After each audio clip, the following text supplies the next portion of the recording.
Assalamualaikum warahmatullahi wabarakatuh. Saya Ananda Pratama Purba, NPM 2006 200043. Dalam video kali ini, saya akan mempresentasikan hasil tugas saya dengan judul pembuktian untuk memenuhi tugas mata kuliah Hukum Acara Perdata. Berikut pemaparannya.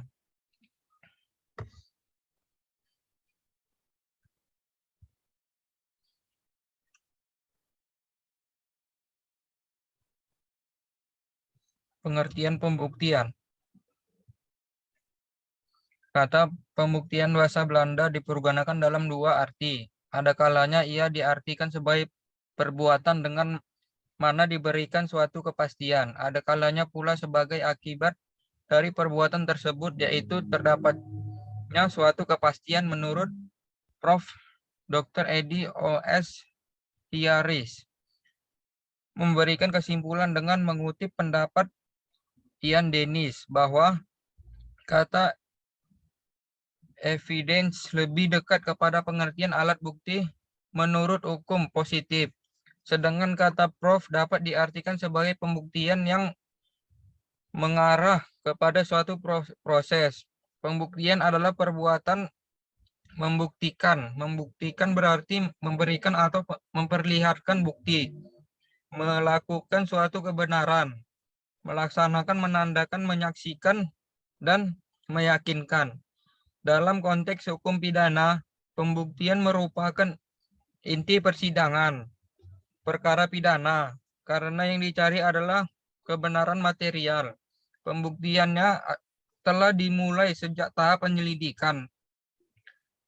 Guna menemukan dapat tidaknya dilakukan penyelidikan dalam rangka membuat terang suatu tindak pidana dan menemukan tersangkanya. Menurut Munir Faudi bahwa sistem pembuktian dalam hukum acara pidana hampir seragam di negara manapun, bahwa beban pembuktian diletakkan pada pundak pihak jasa penuntut umum.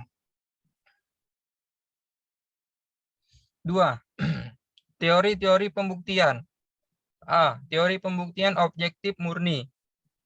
Teori ini dianut oleh hukum Gereja Katolik dan disebut juga aliran ini ajaran positif menurut hukum positif Wetterlitzke.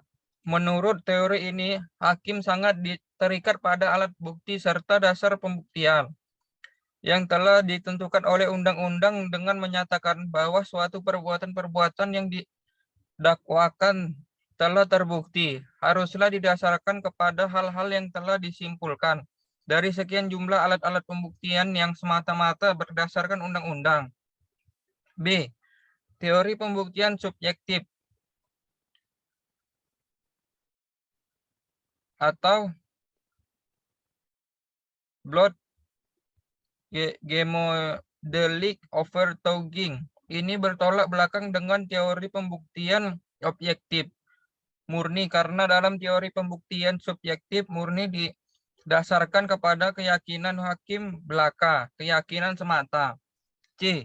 Teori pembuktian bebas. Teori pembuktian yang bebas atau Fritz Bewisler adalah merupakan ajaran atau sistem pembuktian yang menghendaki agar hakim dalam menentukan keyakinannya secara bebas tanpa dibatasi oleh undang-undang. Akan tetapi, hakim wajib mempertanggungjawabkan cara bagaimana hakim tersebut memperoleh keyakinan. Dan selanjutnya, hakim wajib menguraikan alasan-alasan yang menjadi dasar putusannya, yakni semata-mata dengan keyakinan atas dasar ilmu pengetahuan dan logika, serta hakim tidak terkait pada alat-alat bukti yang ditetapkan oleh undang-undang. D. Teori pembuktian yang negatif menurut undang-undang. Di dalam teori pembuktian yang negatif menurut undang-undang, ada dua hal yang merupakan syarat sebagai berikut. Wetterlitzke disebabkan karena alat-alat bukti yang sah dan ditetapkan oleh undang-undang. Negatif disebabkan oleh karena dengan alat-alat bukti yang sah dan ditetapkan undang-undang saja belum cukup untuk hakim menganggap kesalahan terdakwa telah terbukti. Akan tetapi harus dibutuhkan adanya keyakinan. 3. Sistem pembuktian menurut KUHP. KUHP yang sekarang berlaku menganut sistem negatif Wetterlitzke, yakni disebut menurut undang-undang sampai suatu batas yang terdapat dalam pasal 183 yang berbunyi hakim tidak menjatuhkan pidana kepada seorang kecuali apabila dengan sekurang-kurangnya 2 alat bukti yang sah. Ia memperoleh keyakinan bahwa tindak pidana benar-benar terjadi dan terdakwa yang bersalah melakukannya. Dalam pasal 183 KUHP telah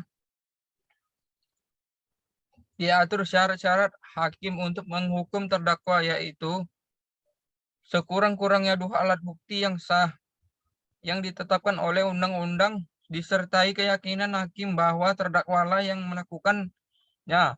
Kata-kata sekurang-kurangnya 2 alat bukti yang sah memberikan limit dari bukti yang minimum yang harusnya diganti dalam membuktikan suatu tindak pidana. 4. Tujuan dan guna pembuktian bagi para pihak. 1.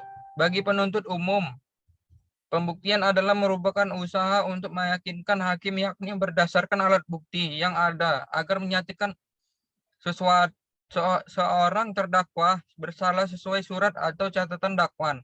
Bagi terdakwa atau penasihat hukum, pembuktian merupakan usaha sebaliknya untuk meyakinkan hakim yakni berdasarkan alat bukti yang ada agar menyatakan terdakwa dibebaskan atau dilepaskan dari tuntunan hukum atau meringankan pidananya. Untuk itu, terdakwa atau penasihat hukum jika mungkin harus mengajukan alat-alat bukti yang menguntungkan atau meringankan pihaknya.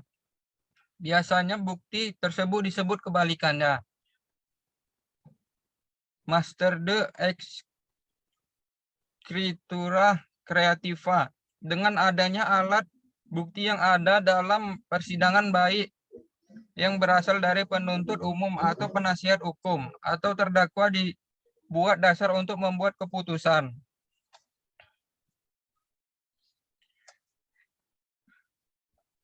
Baiklah, mungkin hanya ini yang bisa saya sampaikan. Lebih kurangnya saya mohon maaf. Wassalamualaikum warahmatullahi wabarakatuh.